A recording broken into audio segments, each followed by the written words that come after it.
Hi, everyone. Thank you so much for joining me. My name is Susie Church Brown. I am here with my very favorite, well, not my favorite blobber, but one of my favorite blobbers, Tell the truth, Sharoya. Susie. I have no favorites. Sharoya is here with me, and we have the honor of an amazing guest today. We're going to talk about her project that she is working on, and it's an amazing project. So I can't wait for her to tell you about it. But she has recorded with us before. She is a TCK herself. So for those of you new to the lingo, that means a third culture kid. And she has lived in 6 different countries and is very successfully able to talk about it. So clearly, this foreign service life is an amazing testament to our parenting skills, etc. She has done a good bit of work with the Foreign Service Youth Foundation, focusing on topics like relocation, transition, grief, identity finding for our Foreign Service kids. So Megan Norton, welcome. Thank you for joining us. Hi, Susie. Hi, Sharoya. Thank you for this invite to be back on the Big Purple Blob. We're so excited to have you here. Why don't you Yes, give a we little are. bit about your background, and then we can talk about your project.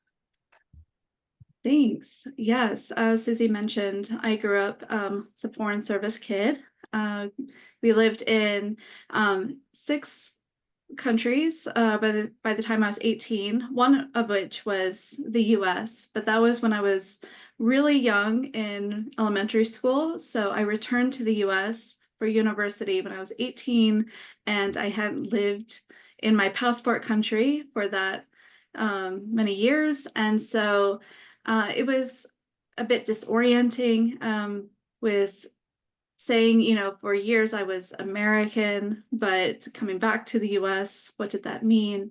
And my sense of belonging, sense of home was all kind of disrupted in that time period. So I find meaning and purpose in helping and coming along beside other younger TCKs to talk about this transition period, not only to university or into young adulthood, but even to different countries that they might be going to. Megan, I know you're well known among the TCK professionals, those helping and supporting TCKs. But can you take us back when you actually did you have your own struggle, or what made you just go, I recognize there needs to be someone to support TCKs? Can you take us back to the beginning of your career when working with and supporting TCKs? Yeah, and it's still a journey. I think also because of different generational differences, also different experiences in countries being lived in, maybe even family culture dynamics. So I'm always curious to hear TCK stories and about their experiences. Broadly, though, I think it's very normalizing to have someone come in and ask about your experience, to be a listener, and to say, yes, there are these paradoxical feelings about the loss we've had in high mobility, whether that's relational loss, place loss, educational experience. With contexts of education systems, but also the beautiful skills and stories we have of so many different exposures to cultures, to different ways of being and living. And so I think it's helpful to explain the TCK profile to teenagers, even younger younger TCKs so that they know, okay, this is an experience I'm actually living, and how do I talk about it? How do I know that it's going to be different from maybe my cousins or families that I've known in different countries. And so um, I I really appreciate that there's more awareness at the parent level, also at the system level, that how can we come along beside in the socio-emotional supports. There's a lot of logistical, maybe even security briefings, things like this, but how can we talk about the socio-emotional parts of being human and having this TCK experience?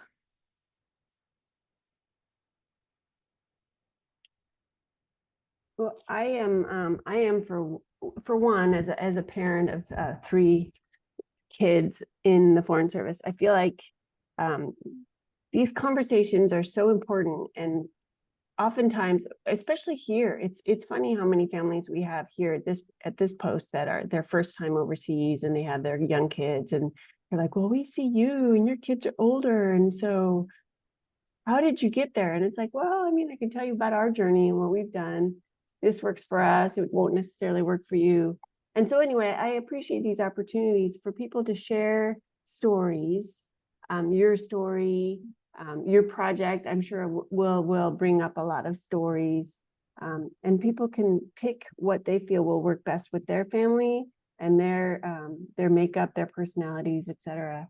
But more so, like, just to understand that now we are realizing that supporting our kids is so important. And they are American, but they don't understand what America's like. And they aren't international, but they understand what that is like. And so there's this like kind of hole that they fall into, but they shouldn't fall into that hole. So anyway, I really appreciate and value the light that you're shining on the support and such that is available. So hats off, Megan. Thank you. Thank you, Susie. Yes, appreciate it. And sometimes it's it is sharing our story that we realize that there are things, you know, that work for our family that could work for other families, and then vice versa. And I think it's important to have those conversations so that we are a community. We do create a sense of belonging around knowing that, yes, there are some unique factors about this lifestyle. And that's what is quite bonding about people who've had a third culture experience, is that there's that understanding. And I think that's why it's also important for TCKs to have other friends who are TCKs, because they don't need to necessarily go into explaining their story over and over again. There's just this understanding of, yes, we've had to navigate code switching, we've had to navigate different languages, and that's very healing, and that's very that's very celebratory. So tell us about your project. Yes, Sharoya, I saw you unmuted. Did you want to add anything to that Well, last I comment? was just going to say that is a great segue into your project, because we learn and we are comforted through stories. And Mhm. so we're just excited to have you here today to share your project, because after we discuss it, I can imagine how people will be able to gravitate towards it, and those who want to participate in it, as well as those who are going like, I can't wait to read it. So yeah, I can't wait for you to just share with our audience what it is you are working on. Yes, thank you. One of my mentors professionally, personally, also spiritually, is Dr. Ruth Van Rieken. Ruth Van Reken is one of the pioneers in the third culture kid space, in that she brought this terminology in a very practitioner way. The term was developed in the 1950s by researchers, and Ruth Van Reken, David Pollock, they wrote about this term in a very maybe layman way in the book Third Culture Kids Growing Up Among Worlds.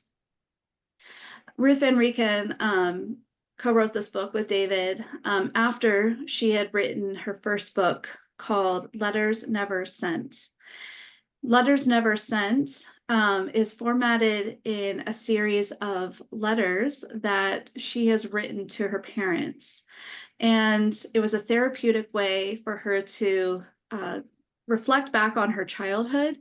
And so the first letter to her parents starts when she's boarding a plane at 6 years old in Nigeria to go to boarding school. And then the next letters talk about how she felt as a 6-year-old in boarding school, and carries on in the series of letters up to the age of 39 when she actually writes this book. So it's unconventional in the way that we call it a book, right? There's not beginning, middle, end per se, but these series of letters she actually never sent to her parents. And it's very moving. It's very authentic. It's very vulnerable. She talks about the struggles. She talks about the heartache, the pain of all of her growing up and then into adulthood. It was very inspirational to read, very inspiring, because how authentic it is and real. And so the book that I'm putting together, inviting people to contribute to, is called Letters Now Sent. And it's really the spirit of this memoir that Ruth has put out, in that it's going to be a collection of letters of people writing to their parents or to their children or to their sibling. It could be anybody in their life, whether they are alive or have passed. And it's meant to be a letter from the heart. And so the submissions I've been receiving so far in this project, I've learned I need to have a tissue next to me before I open the submission, because I know it's going to contain a part of someone's story that they are wanting to share with readers. So I've received some submissions talking about relocation, maybe going back to their passport country and some of the challenges in that transition, what helped them. Some other stories from a grandchild writing to their grandparent. And also I have this one where the grandchild writes both in Mandarin and in English in the letter itself, because that is the way she communicated with her grandmother, in this bilingual way. And so the letters themselves don't have to be written in English. There's one submission from a mom that's written in French. There's a submission from a young man who's writing to his friends in China, that's all written in Mandarin. And so, yeah, it's a unique journey project to explain it, because it's inviting people to share perhaps a very personal part of their transition story about their family, and wanting to be authentic in that way, so that you're normalizing that, yes, this lifestyle, this experience is both and. There are the challenges and the celebrations. And Sharoya, I'm very grateful for your submission. I read it last night, and indeed, I had my tissue there's a line in there about how you're writing to your mom, and you're writing about home leave and when you're staying with your mom. And it reminded me of my own experience in the summers going to my grandparents' house during home leave, um, and wondering, did I treat that home in a way that was respectful of the extended openness my grandparents had to us as we were in transition. And I think so. They're both passed, but I think so. But it was such a important line to read and to wonder, how can I then be more aware of when I visit people, visit families, my own family, people in my community, to be respectful of how they're extending their home to me. Megan, when I was writing, I knew that there was one thing in mind that I wish I would have done differently. And so I thought, and that was how I treated my mom during those 17 years of being abroad. So I knew my letter was going to be to her. And I also knew that writing it, I wanted it to be something that someone, a family who is going into the Foreign Service or is there right now, would consider and say, wow, is this what we do? Do we go to our parents' house and bring 10 suitcases, drop them down, and then just go and do everything we want to do without giving them first priority on our calendar? So I appreciate that aspect of it. Was like I just felt like I was doing two things at once. I was writing a message to my mom, but also really trying to say, hey, if anyone reads this and you're going to live the same life, like, don't make this mistake. Mm-hmm. Yeah, thank you for sharing that process, because it's always interesting to me also to hear the writer's choice of who do they write to and why. It's so interesting because so much of our story is so different than the experience that people have who live stateside. And sometimes I feel like a lot of what we talk about is lost in translation. And it can be, and I know that I've heard other foreign service folks talk about this, like they're just like, well, never mind, we're just not going to talk about it anymore because they don't understand anyway. So I appreciate the invitation to be able to kind of expand a little more on some of the things that we experience, and be able to describe it from our point of view as well.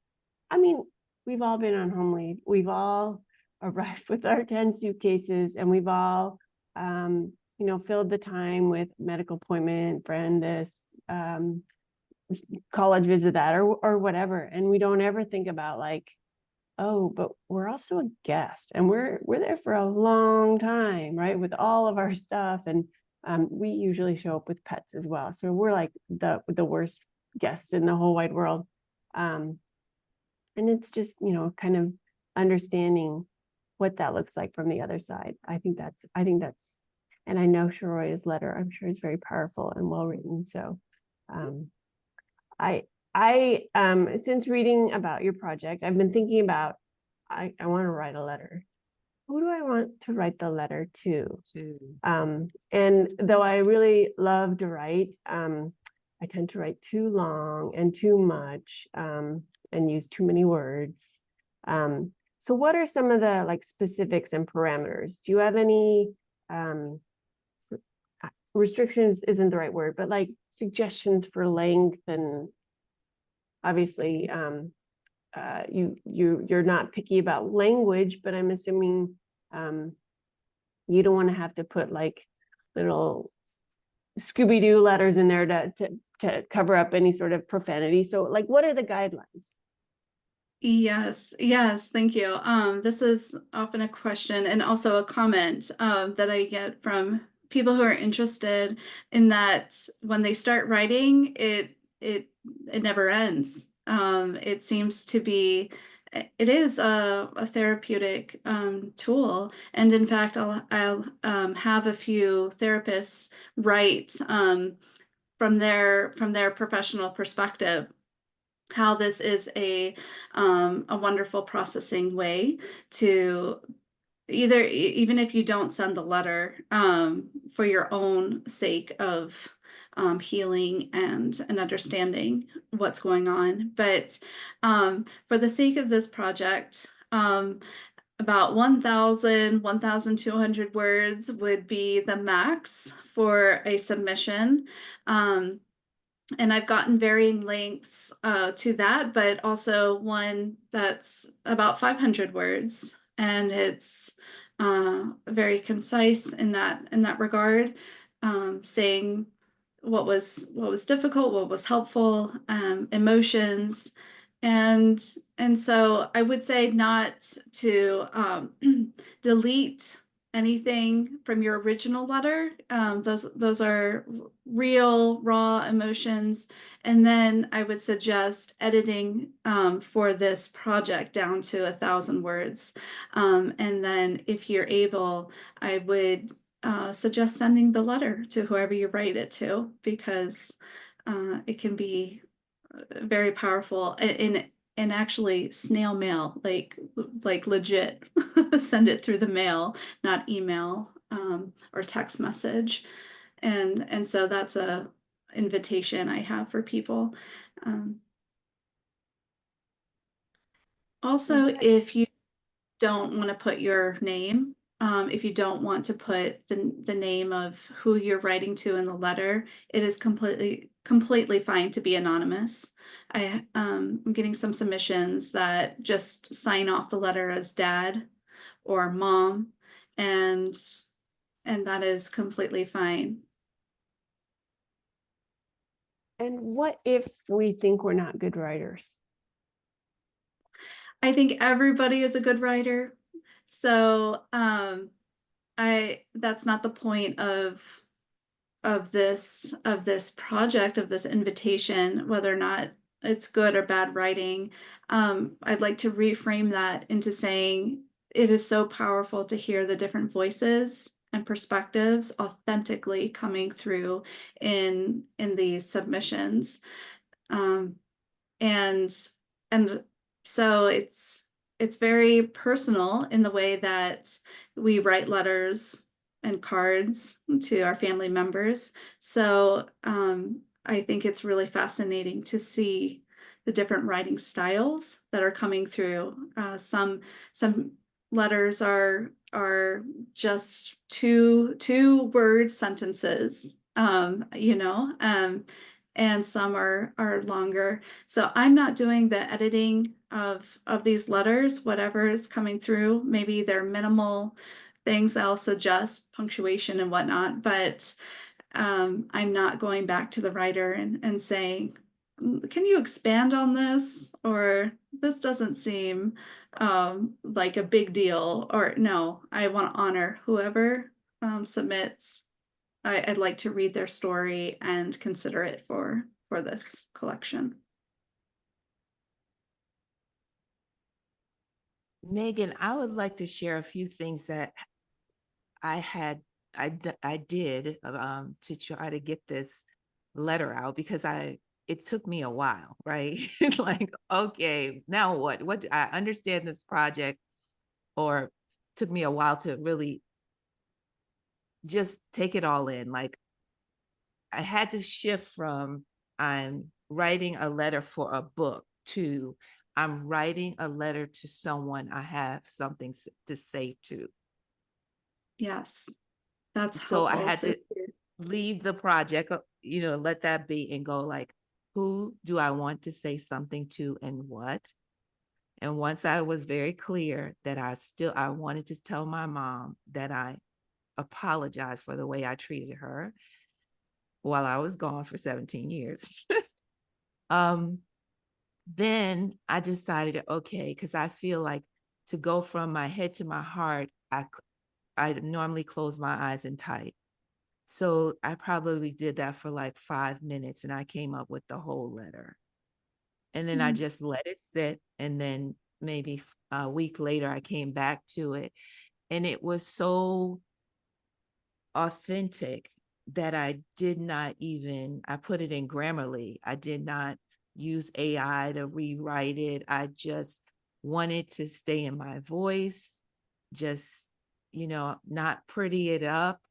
And then I think I just wrote like 3 sentences in the end. And I almost had this like urge to write more because I knew I only spent 5 minutes. But I thought, no, that's it. You said everything. And I just put a closing on there. So just to let people know it doesn't have to take a long time. And I also think this is a great moment to do it when so much is shifting in our foreign service community, that this is great. Like, you might be facing retirement. Your kid might be going back to the US after been longing to go back. Who do they want to tell and what do they want to say about it? So no topic is off limits. So for the person who loves to write, or the person who knows that when they do write, they feel better, that it's therapeutic for them, I say jump at this chance to participate in this. And then my question for you, Megan, is about is it going to be a published book, or is it just something that you're going to print for and give to Ruth? It will be an available book on Amazon for people to get. We are going to present it to Ruth at her 80th birthday celebration at the end of July. And so with that, there is an approaching deadline to submit a letter for it to be able to be formatted in a printed book. So, and that's also why it can be, if people prefer to be anonymous, so that they're not identifiable. I'm not going to put anybody's first and last name on letters unless they specifically say, this is how I'd like to sign off the letter. And so the deadline, very latest, as people are saying, can I have an extension, would be mid-April, mid-April, end of April, in order to get everything formatted and printed in order for it to get out by July. And yeah, it's there. It's looking and shaping up to be different letters to different populations. For example, there'll be a section on letters to parents, letters to grandparents, letters to mentors. As way of an example, there's a submission for a TCK writing to their teacher and affirming how this teacher has really supported them in their academics, but also in their way of socializing and understanding international school community. And I think that's a very powerful way to encourage TCKs to also contribute to this project. I love that kids and young people are also contributing, and it's not just us adults constantly going on and on. So that's awesome. Yes, all ages, and even I would encourage even the younger, really younger kids, maybe, just beginning to write. That would be absolutely precious. If they added an illustration into their letter, would you be able to include that? Yes, yes. Thank you for mentioning that too, Sharoya, because I'm also offering for people to um, submit a PDF or a JPEG of a handwritten version of their typed letter. And Okay. so that will be also in the book as well if they've actually handwritten the letter. I love that. Great option. Yeah. So we will include the links that you have shared with us in the show notes so folks can get the information there. I do want to take a few minutes. I know we've used a lot of your time already, but I'd really love to shine a little bit of light on your other project as well, your Work of Heart project. Can you add a few details about that? Yes. So the project called A Work of Heart, the idea is going to be a book of TCK artwork. And so that is open to all ages as well. There's this really sweet submission from a 6-year-old talking about what their home is and drawing them in their home and their yard, their garden. And the idea is for it to be a coffee table book where people can open and see different visual renderings, but not only paintings, drawings, but it can also be poetry, song lyrics. And so that's a project another TCK and I are collaborating on. Her name is Simona Wig, and she's an artist. And so our hope is to get volume 1 out in June. And we'd like to have multiple volumes of this, and perhaps different ways it'll be produced. But again, that will be a book available on Amazon. I love how you are helping to create communities and connect people. Thank you, Susie. I appreciate that. That means a lot. I find a lot of comfort and peace, a lot of learning in hearing different perspectives. And so these are 2 different projects that are doing just that, bringing all of that into one tangible way. Well, Thank you, I Megan. do think that you have offered 2 very amazing opportunities for people to share a little piece of their heart and experience with someone or people who are important to them. So I think that this is an amazing opportunity, and I hope that folks will take advantage of this. Any last thoughts, Sharoya? Well, Megan, I envision this, and I hope one family will do this. Everybody in the family get together, sit at the table, and everybody just write at the same time and see what you come up with. It'll be just a great family activity, and then submit your letters to Megan. Megan, thank you so much for everything you do in our community and making a huge difference, because what we don't deal with in our youth, we will have to face in our adulthood. And so you are really helping many TCKs make a healthy transition into adulthood. So thank you so much. Thank you, Sharoya. Thank you, Susie. And thank you to the Big Purple Blob for all the resources you collate and bring to the community as well. It's so helpful and real, and I greatly appreciate that. Well, hopefully we will bring more stories to your book, and folks can share their experiences. Thank you so much for joining us, and thank you all for listening to the Big Purple Blob, and check the show notes for details on how to get involved in Megan's projects. Thanks for listening. Bye, everyone.